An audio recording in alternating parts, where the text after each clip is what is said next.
الله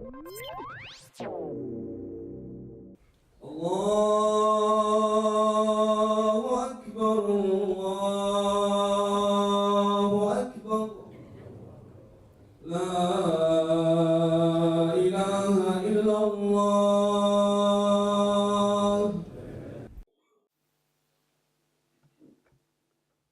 Alhamdulillah, wa salatu wassalam ala rasulillah wa ala alihi wa sahbihi wa man walah.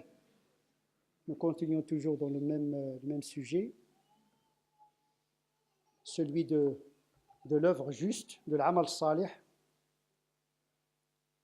Nous avons souligné ces éléments constitutifs, ces conditions, à commencer par l'aqidah. Il faut que l'œuvre, pour qu'elle soit saine et sainte et juste, il faut qu'elle repose sur un sens, le sens du divin, le sens de la vie, de la mort. Il ne faut pas que l'œuvre, l'acte, soit coupé du sens divin, sinon ça serait un acte prosaïque, un acte laïque, d'une certaine manière. Deuxième condition, il faut que l'acte soit conforme au vouloir divin, ce que veut Dieu de l'homme, puisque l'aqidah vient répondre au pourquoi de l'existence, c'est-à-dire la question du sens. L'aqidah, elle répond du pourquoi des choses. C'est le côté métaphysique d'une certaine manière. Une fois qu'on a compris pourquoi nous existons, eh bien, il reste la deuxième question, pratique. Comment exister? La charia vient répondre à cette question. Comment vivre? Et donc, la notion de l'éthique et du droit, qui gère le comportement exotérique. Et donc, l'acte, pour qu'il soit juste, il faut qu'il soit conforme à ce que Dieu nous a proposé comme voie d'accès vers le salut dans l'au-delà, parce que l'acte est juste, il se projette dans le temps et s'inscrit dans cette éternité, dans cette perspective de rencontrer Dieu avec ses œuvres et de comparaître devant le tribunal final divin afin de passer son jugement. Donc, mais comment assumer notre vie terrestre? Eh bien, le Coran vient donner des réponses, la Sunna vient également donner des réponses, mais les savants également, ils ont proposé un ensemble de normes qui permettent d'installer le musulman dans son contexte, tout en se référant au Coran et au Sunna, afin que le musulman assume adéquatement son existence dans l'absolu, mais également son existence dans une situation, dans un contexte donné. Donc il y a l'œuvre juste dans l'absolu, il y a l'œuvre juste relativisée en relation avec une situation. Ce qui peut être bon dans un contexte ne l'est pas forcément dans un autre contexte. Et donc la réalité, où se trouve le musulman, est déterminante dans la morphologie de beaucoup d'actes qui relèvent de la charia, surtout dans la matière de mu'amalat, le relationnel, le droit et l'éthique. L'ibadat, c'est le côté invariant de l'islam. Il n'obéit à aucun contexte. Les 5 prières, le jeûne du mois de Ramadan, le pèlerinage, ce sont des permanences de la charia. Les valeurs absolues de la morale ne changent pas. La justice, la bonté, etc. ne changent pas. Mais les formes de ces valeurs morales intègrent les coutumes, l'époque. Et comme disent les savants, al-aada shari'a muhakkama. La coutume est normative. Ce qui est bon dans une culture ne le fait pas forcément dans une autre coutume. C'est pourquoi 99% du droit musulman relève du droit coutumier d'une certaine manière. Le Coran lui-même a pris en considération les mœurs des Arabes de l'époque. Le prophète, sallallahu alayhi wa sallam, dans les contrats, etc., a intégré les coutumes de son peuple. Et donc, la conformité à la charia n'est pas forcément une opération mécanique. Elle est déterminée par d'autres variables. Le culte ne change pas, les valeurs absolues de la morale ne changent pas, mais dès qu'on entre dans les détails, là, l'acte juste, il doit trouver une nuance culturelle, voire individuelle, contextuelle, parfois singularisé. Ce qui est bon pour X ne l'est pas bon, ne l'est pas forcément pour Y. Et puis nous avons dit que l'effort est nécessaire. Plus on fournit d'efforts pour se conformer au devoir, plus on est rétribué. Ça veut dire la récompense est en fonction de l'effort. Parce que nous appartenons à une religion qui fait l'apologie du djihad, pas la barbarie. L'effort dans la voie de Dieu, pas la voie de l'ego. Il y a des gens qui font la guerre pour eux-mêmes, pour d'autres raisons. Le djihad, vous n'allez jamais trouver dans le Coran le djihad comme ça dans l'absolu. Non, le djihad, fi sabilillah, comme Dieu le veut. Tu commences d'abord par l'ennemi intérieur, champ de bataille. Ibda bi nafsika fajahida, a dit le prophète sallallahu alayhi wa sallam. Commence par toi-même et accomplis le djihad à ton propre égard, à ton propre ego. L'ennemi que nous nourrissons, qui nous habite, que nous défendons cet ego, au lieu de le domestiquer, de le dompter, on le nourrit, on le renforce. Puis le djihad intellectuel, qu'on appelle l'ijtihad, l'effort cérébral pour comprendre. Cet effort oublié aujourd'hui. Dans les pays musulmans, on a battu les records de l'analphabétisme. La communauté de Iqra.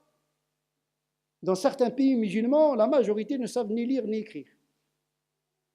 Et quand ils lisent, ils ne comprennent pas. Et quand ils comprennent, ils oublient.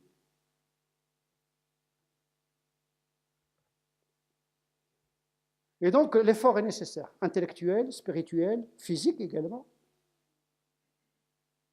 La paresse, c'est un fléau qui frappe beaucoup de musulmans. Cerveau cassé, bras cassés, l'économie dans le mouvement, la revendication, la victimisation, l'approche lacrymale, les pleurs, la revendication des droits. Un droit, ça s'arrache. Ça ne se donne pas, le droit. Les droits de l'homme, oui, mais c'est pour les plus forts.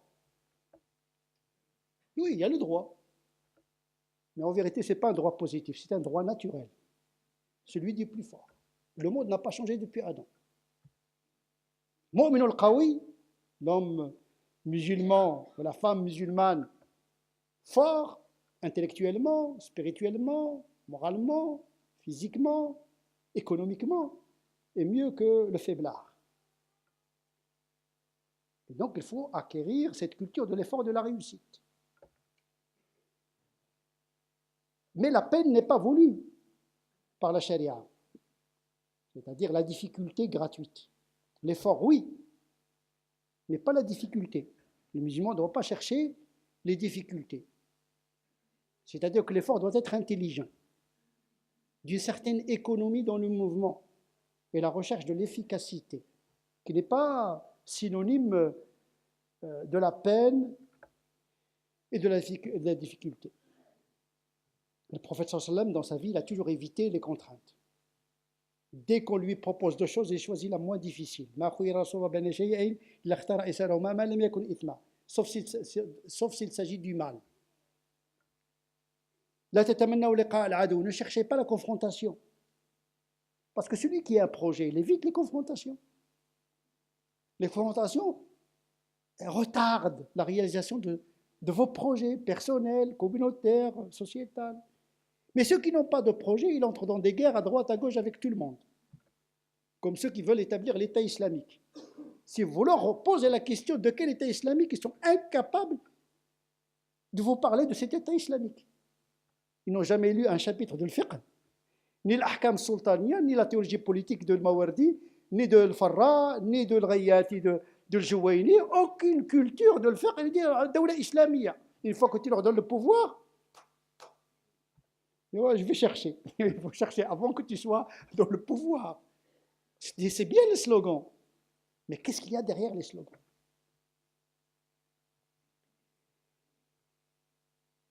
Aujourd'hui, on va traiter rapidement l'élément de l'utilité comme déterminant de la valeur de l'acte juste. La charia se résume dans la réalisation de l'avantage, de l'utilité et la réduction des désavantages. Fructifier le bien, qui est l'avantage spirituel, intellectuel, économique, l'avantage sociétal, politique, civilisationnel. La charia, elle est là pour réaliser, elle est au service de l'intérêt de l'être humain. Elle n'est pas contre, elle est faite pour l'homme, pour la famille, pour la société, pour l'humanité. Cet islam aujourd'hui qui se développe contre tout le monde est une lecture théologique hérétique. Parce que Dieu a envoyé le prophète sallallahu alayhi wa sallam comme miséricorde pour le monde entier. Rahmatan lil alamin. Aujourd'hui, on transforme la religion en bouclier identitaire de protection et une arme de destruction massive.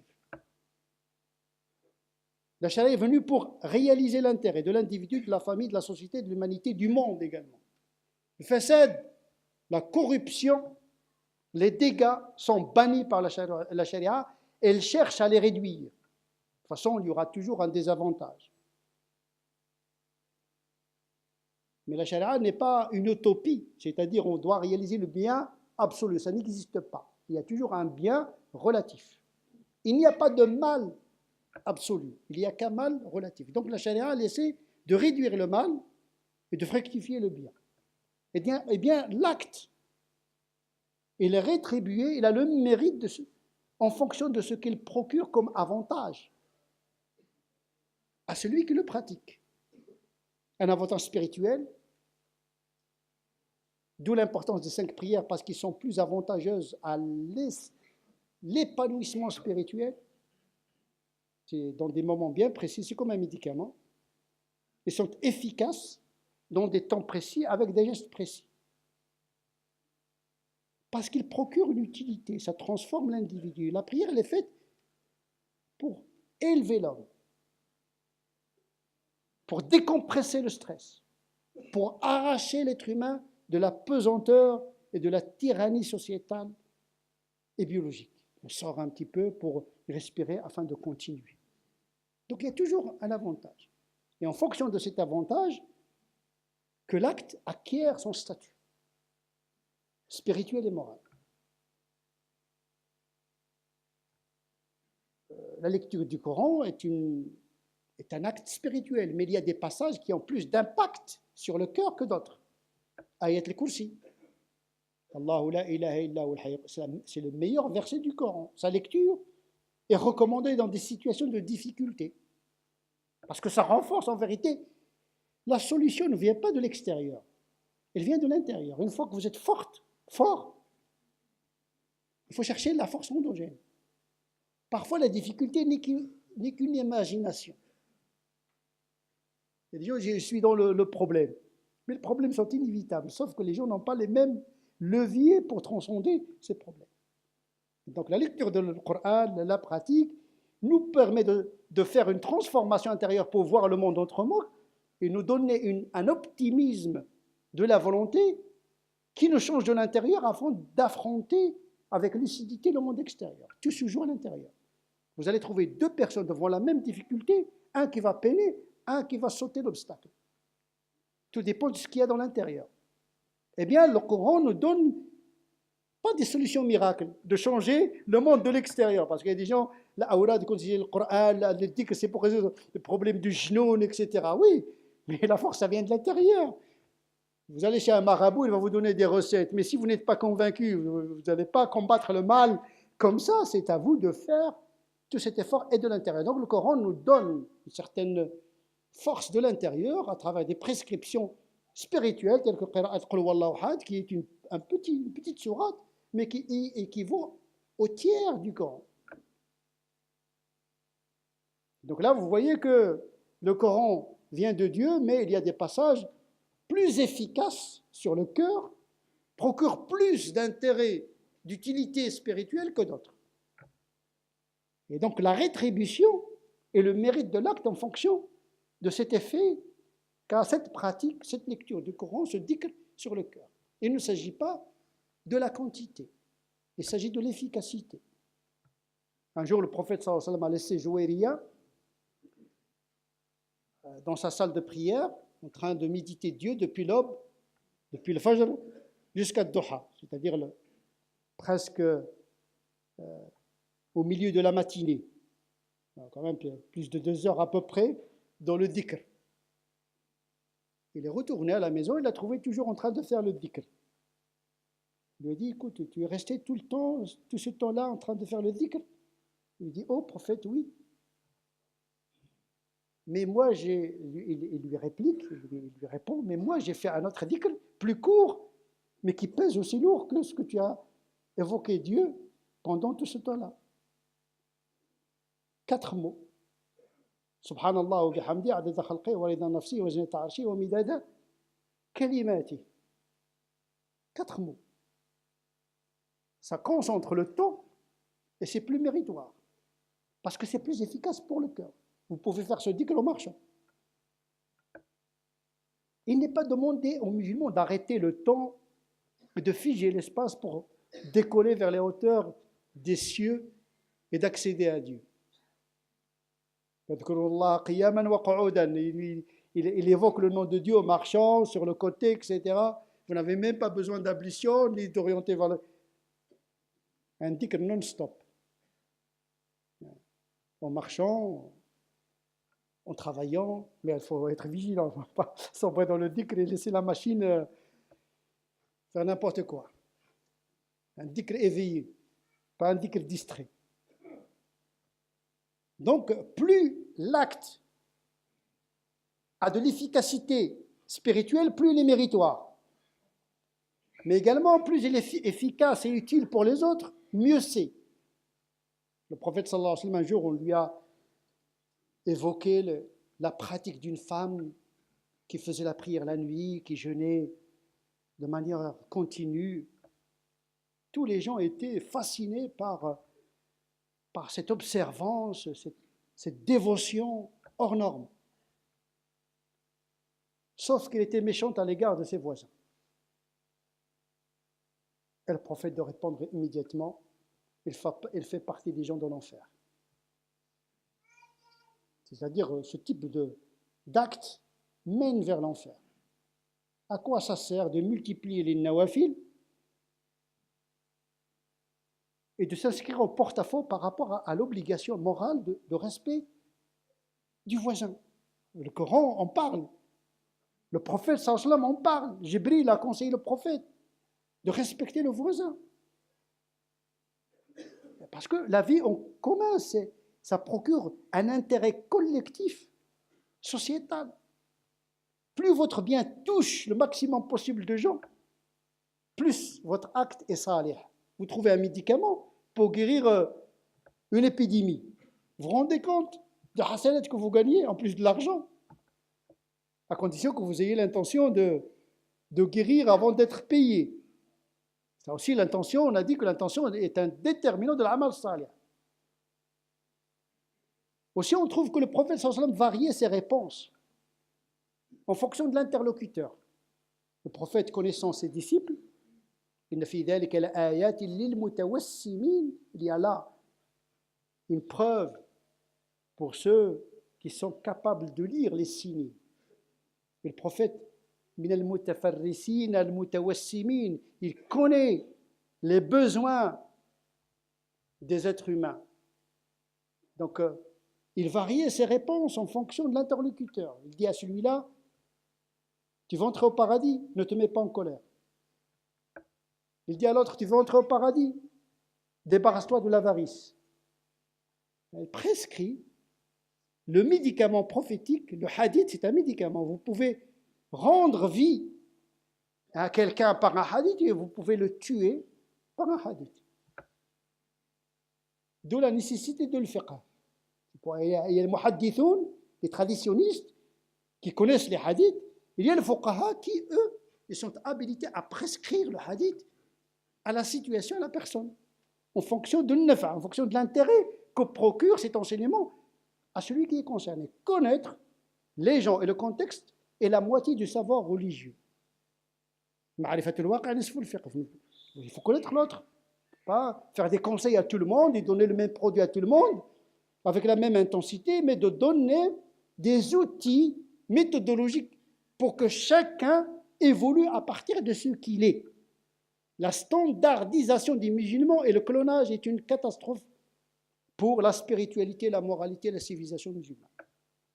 On tue les initiatives, on tue les singularités, on les fait giser sous le poids tyrannique de la communauté, de la tribu, tout le monde doit faire la même chose, etc. On stérilise les initiatives et le cheminement spirituel qui doit être forcément singulier et solitaire.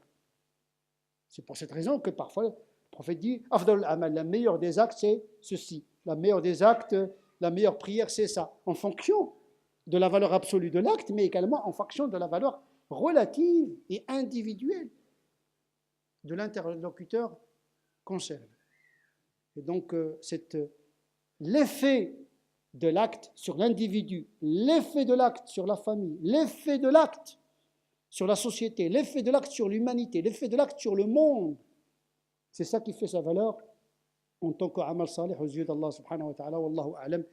اللهم اهدنا فيمن هديت وعافنا فيمن عافيت وتولنا فيمن توليت وبارك لنا فيما اعطيت وقنا واصرف عنا شر ما قضيت فانك تقضي ولا يقضى عليك وانه لا يذل من وليت ولا يعز من عاديت تباركت ربنا وتعاليت. اللهم لا تدع لنا في هذه الساعة العظيمة ذنبا إلا غفرته ولا هما إلا فرجته ولا كربا إلا نفسته ولا ميتا إلا رحمته ولا ضالا إلا هديته ولا مبتلا إلا عافيته ولا ضالا إلا هديته ولا تائبا إلا قبلته ولا دينا إلا أديته ولا أعزبا يريد الإحسان إلا حصنته. اللهم احفظ أولادنا واحفظ أزواجنا واحفظ بناتنا من كل مكروه. اللهم من أراد بهذا الإسلام وبهذه البلاد خيرا فوفقه لكل خير ومن أراد بهذه البلاد وبالمسلمين شرا فاكفنا شره بما شئت وكيف شئت. اللهم صل على سيدنا محمد وعلى آل سيدنا محمد كما صليت على سيدنا إبراهيم وعلى آل سيدنا إبراهيم وبارك على سيدنا محمد وعلى آل سيدنا محمد كما باركت على سيدنا إبراهيم وعلى آل سيدنا إبراهيم في العالمين إنك حميد مجيد. سبحان ربك رب العزة عما يصفون وسلام على المرسلين والحمد لله رب العالمين.